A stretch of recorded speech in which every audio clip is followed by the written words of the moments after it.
السلام علیکم ناظرین، دین سے دوری اور اس کے اثرات، یعنی انسان اللہ سے دور ہو تو اس کی زندگی میں سکون نہیں۔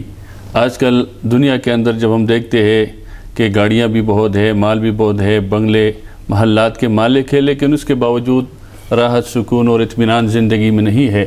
اس کی وجوہات کیا ہے؟ یہ دین سے دوری، اللہ سے دوری۔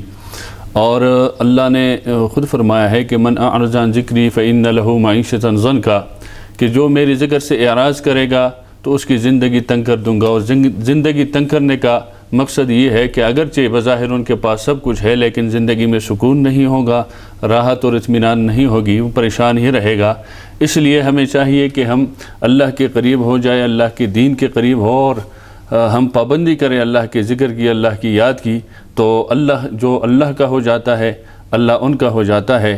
اس لیے ہمیں چاہیے کہ اگر زندگی میں بے سکونی، پریشانی ہے تو ہمیں اللہ تبارک و تعالیٰ کی یاد کی طرف آنا چاہیے، ذکر کی طرف آنا چاہیے اور قرآن کی طرف آنا چاہیے، کیونکہ یہ مسلمہ قاعدہ ہے اور اللہ کا حکم ہے کہ جو بھی میرا ہو جائے میں ان کا ہو جاتا ہوں۔ جو مجھے یاد کرے فاذکرونی اذکرکم، میں اسے یاد کرتا ہوں۔